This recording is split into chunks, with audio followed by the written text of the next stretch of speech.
Detente por un instante y mira tus propias manos. Parecen sólidas, permanentes, incuestionablemente tuyas, pero la verdad que evitamos enfrentar es que son, en esencia, un préstamo de la biología que tendrás que devolver, átomo por átomo, en algún momento del futuro. Vivimos como si estuviéramos en una propiedad privada, cuando en realidad solo somos huéspedes temporales en una posada que cambia de dueño con cada generación. La gran paradoja de la existencia, advertida por Buda hace milenios, es que intentamos construir monumentos de piedra en un mundo hecho de nubes. Creamos el concepto de mío como un intento desesperado de anclar el alma en aguas que nunca dejan de correr. Creemos que si apretamos con suficiente fuerza, el tiempo va a obedecernos, pero la vida no acepta órdenes, simplemente fluye. El sufrimiento que cargas hoy tal vez no venga de las cosas que perdiste, sino de la ilusión de que alguna vez te pertenecieron. En este video vamos a sumergirnos en la anatomía del desapego, no como una renuncia fría al mundo, sino como la única forma lúcida de atravesarlo. Vamos a entender por qué tu insistencia en cerrar el puño es justamente lo que hace que la arena de la felicidad se escape más rápido. Prepárate para desmontar la mayor de todas las mentiras, la idea de que poseer algo es el camino para no sufrir. En el fondo, solo eres verdaderamente libre cuando entiendes que nada te pertenece. La primera gran arquitectura de nuestra angustia se levanta sobre una base de arena, la palabra mío. Si observas con atención tu propia trayectoria, vas a notar que desde la infancia fuimos entrenados para catalogar el mundo. Les ponemos etiquetas invisibles a todas las cosas que tocamos: el juguete, el territorio, la carrera, el linaje. Buda, al contemplar el flujo de la existencia hace más de 2000 años, entendió que esa clasificar no es un acto de seguridad, sino un acto de guerra contra la realidad. Imagina que entras en una biblioteca inmensa, tomas un libro de la estantería, te sientas en un sillón cómodo y empiezas a leer. Durante unas horas, ese libro está en tus manos. Sientes el peso del papel, el olor de la tinta, la fuerza de las ideas. Pero ¿en qué momento ese libro se vuelve tuyo? En cuanto cierras la última página, debe volver a la estantería. La vida es exactamente ese préstamo. El error de la mente humana es creer que porque sostenemos algo durante un breve intervalo de tiempo, el universo ya firmó el título de propiedad. Buda llamaba a esta verdad anicca, la impermanencia intrínseca. No es que las cosas vayan a cambiar, las cosas son el cambio mismo. Nada en el cosmos posee una esencia estática. El objeto que sostienes ahora ya es distinto del que sostenías hace 5 segundos. La física moderna coincide. Somos un torbellino de átomos en intercambio constante con el entorno. Pero nuestra mente es una coleccionista obsesiva que intenta tomarle una foto a un río y luego insiste en que la foto es el río. Piensa, por ejemplo, en el suelo que pisas. Tal vez tengas un documento legal que dice que ese pedazo de tierra te pertenece. Pero mira las capas profundas de ese suelo. Hace 1000 años, otras manos cultivaron ahí. Hace 10.000 años, animales salvajes hicieron de ese lugar su refugio. Y dentro de 500 años, el nombre que figura en tu escritura habrá sido borrado por el tiempo y olvidado por la historia. Otros pies caminarán sobre la misma tierra, sintiendo la misma ilusión de que les pertenece. La tierra no le pertenece al hombre. El hombre es apenas un huésped fugaz de la tierra. Lo que llamamos propiedad no es más que un contrato de alquiler cuya fecha de vencimiento ignoramos. Lo mismo ocurre con lo que llamas patrimonio.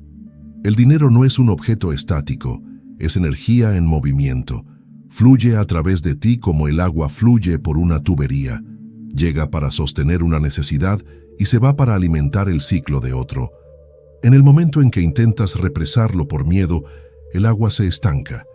El sufrimiento no nace de la falta ni de la abundancia, sino de la tensión de la mano que intenta cerrar el puño sobre lo que debería simplemente fluir. Buda decía que el mundo es un proceso, no una colección de objetos. Estamos en un mercado donde nada está realmente a la venta para siempre. todo está apenas disponible para un uso temporal. Y si llevamos esa mirada al espejo, la incomodidad crece. Lo que llamas mi cuerpo es en realidad una asamblea biológica en renovación constante. Cada 7 años, prácticamente todas las células de tu organismo ya fueron reemplazadas. El rostro que sonreía en las fotos de tu infancia ya no existe físicamente. Fue consumido por el tiempo y transformado en otra cosa. Habitas un traje orgánico que está siendo devuelto a la naturaleza átomo por átomo, respiración tras respiración. El apego nace en el instante exacto en que intentamos detener ese movimiento. Sufrimos porque tratamos de convertir un proceso en una estatua. Queremos que la vitalidad sea permanente, que la comodidad sea eterna y que los objetos que nos rodean funcionen como anclas contra la incertidumbre. Pero la realidad es silenciosamente brutal con nuestros deseos de permanencia. Cuando dices, esto es mío, estás creando un lazo de dependencia. Y si eso que es tuyo inevitablemente cambia, porque el cambio es la única ley que el universo jamás rompe, una parte de ti siente que muere con ello. El dolor que sientes al perder algo no es el duelo por el objeto, sino el choque de descubrir que tu ilusión de control quedó al descubierto. El desapego entonces no consiste en no poseer nada, sino en no ser poseído por nada. Es la claridad de entender que estamos en una posada al borde del camino. Podemos usar las sábanas, cenar en la mesa y disfrutar la vista, pero debemos estar listos para seguir viajando en cuanto salga el sol, sin cargar los muebles sobre la espalda.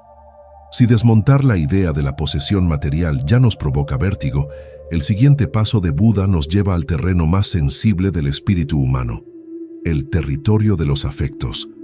Aquí es donde el apego deja de ser una cuestión de tener y se convierte en una cuestión de ser. Muchas veces creemos que la forma más alta del amor es la fusión, la posesión total del alma del otro. Pero es justamente en ese punto donde el veneno de la ansiedad empieza a correr por las venas de una relación. Buda distinguía con precisión quirúrgica dos fuerzas opuestas: meta, el amor que desea el bien sin poseer, y upadana, el apego que intenta convertir en propiedad aquello que ama. El primero es como el sol, que da luz y calor simplemente porque esa es su naturaleza. No necesita que el planeta le pertenezca para brillar. El segundo, en cambio, es como una mano que intenta atrapar un pájaro raro. En el instante en que cierras los dedos para asegurarte de que ese pájaro sea tuyo, matas el mismo canto que te hizo amarlo desde el principio. Fíjate en cómo usamos el lenguaje. Decimos mi esposo, mi esposa, mi hijo. Una vez más, el pronombre posesivo aparece como un escudo contra el miedo. Al etiquetar a un ser humano como nuestro, creamos inconscientemente una expectativa imposible, que esa persona permanezca estática para satisfacer nuestra necesidad de seguridad. Pero el alma humana es como un océano, tiene mareas, tormentas y profundidades que nadie puede gobernar. Cuando el apego se disfraza de amor, dejamos de ver al otro como un individuo libre y empezamos a verlo como una extensión de nuestra propia identidad. De esa percepción distorsionada nace la patología del control. ¿Alguna vez sentiste ese nudo en el pecho cuando un mensaje no recibe respuesta de inmediato? ¿O esa sombra de incomodidad cuando notas que la persona que amas está cambiando de gustos, de opiniones o de círculo social? Ese sufrimiento no es amor. Es el miedo a la pérdida gritando en silencio. El apego exige garantías en un universo que solo ofrece incertidumbre. Quiere que el otro sea el ancla que impida que nos arrastre la corriente de la vida, olvidando que el otro también está siendo arrastrado por esa misma corriente. Buda enseñaba que todo vínculo humano, sin excepción, lleva dentro de sí la semilla del desenlace. Hay 3 puertas por las que todas las relaciones pasarán inevitablemente. La primera es la divergencia, cuando los caminos se vuelven tan distintos que seguir juntos se convierte en una carga. La segunda es la metamorfosis, cuando una de las personas cambia de tal manera que el nosotros que existía antes deja de tener sentido. Y la tercera, la más implacable, Es la finitud biológica, el momento en que la muerte recoge lo que la vida prestó. Mirar de frente esta realidad no es ser pesimista ni frío. Al contrario, es justamente lo que le da al amor su verdadera urgencia y su verdadera belleza.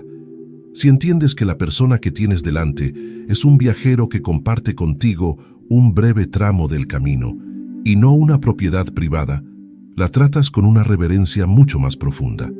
El desapego en las relaciones no significa indiferencia ni falta de cuidado, significa amar con las manos abiertas. Es decirle al otro: te amo tanto que acepto que no me perteneces. Celebro tu presencia hoy, sabiendo que eres libre para cambiar y algún día para partir. Muchas veces, lo que llamamos dolor por la pérdida es, en realidad, el dolor de ver nuestras expectativas hechas pedazos. Sufrimos porque construimos un altar para la permanencia en un mundo donde todo es flujo. Queremos que las estaciones del corazón queden atrapadas en una primavera eterna, pero el invierno también es necesario para que la vida se renueve. Cuando comprendes que el otro es un préstamo sagrado del universo y no un bien adquirido, la ansiedad empieza a ceder su lugar a la gratitud. La pregunta que Buda nos deja es profunda. ¿Amas a la persona o amas la seguridad que esa persona te da? Si tu bienestar depende de que alguien permanezca, entonces no estás en una relación, estás en una prisión donde ambos actúan como carceleros del otro. El verdadero amor budista libera porque no necesita jaulas. Entiende que la mayor prueba de afecto no es aferrarse con fuerza, sino tener el valor de amar sin la necesidad de poseer. Después de atravesar la ilusión de las cosas y la fragilidad de los vínculos, llegamos al núcleo más denso y protegido del sufrimiento humano. La idea de que existe un yo sólido, permanente e independiente.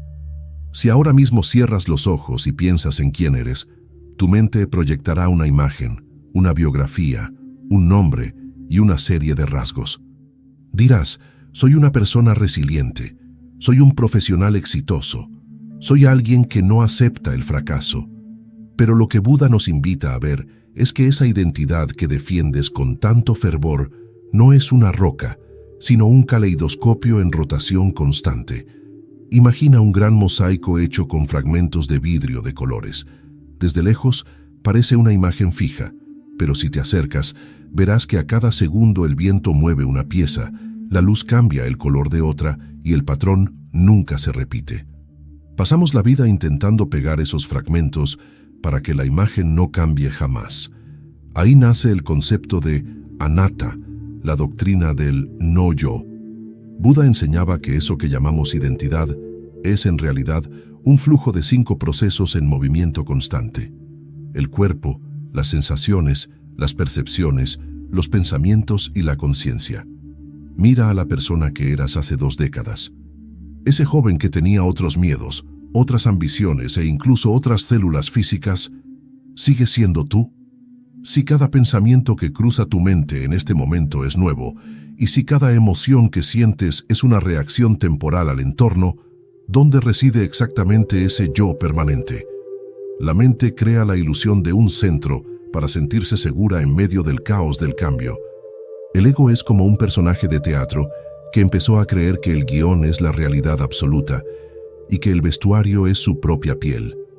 Esa necesidad de sostener una identidad rígida es la que genera las crisis más profundas de la vida adulta.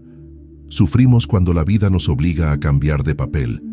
Sufrimos cuando perdemos un cargo que definía nuestra importancia, cuando envejecemos y la imagen del espejo ya no coincide con el yo que teníamos a los 20 años, o cuando cometemos un error que destroza la imagen de persona perfecta que construimos para los demás.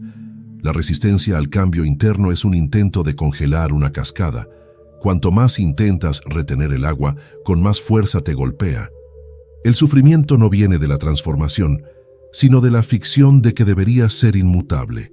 Buda condensó esta mecánica en lo que llamó las 4 nobles verdades.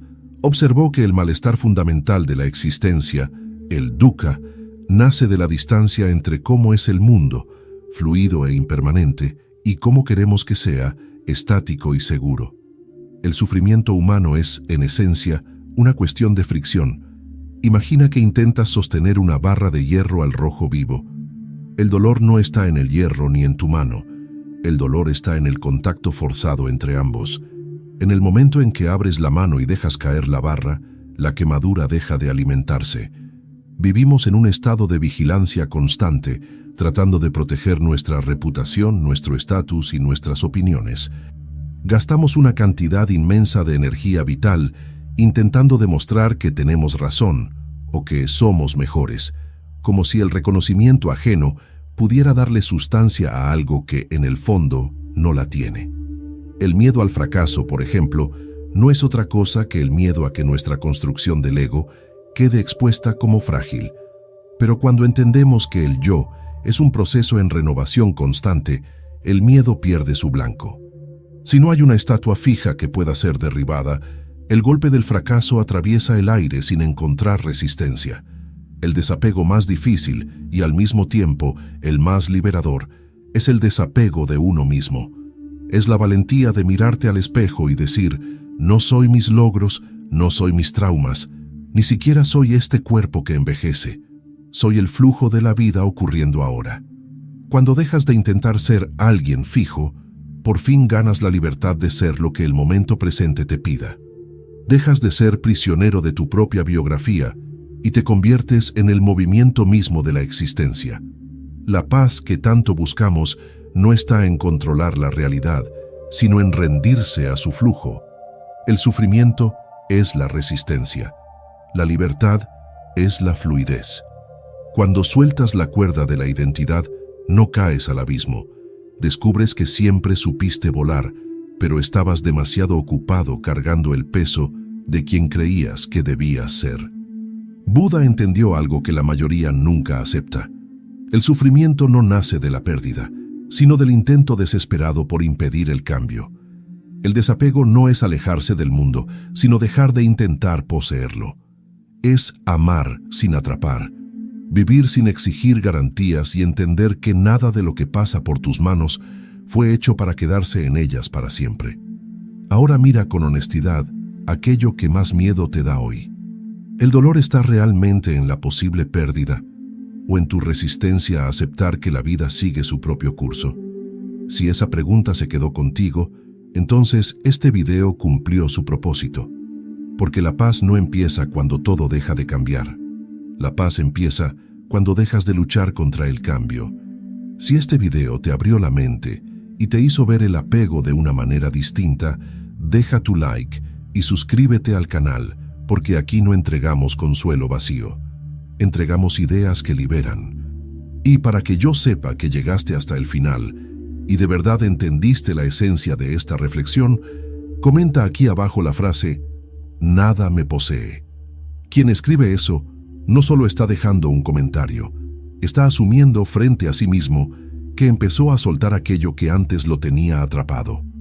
Y si ya entendiste que gran parte del sufrimiento nace de las ilusiones que aprendiste a defender, entonces necesitas ver el video que está apareciendo en tu pantalla ahora mismo. Cómo el sistema te mantiene pobre y obediente, y cómo vencerlo.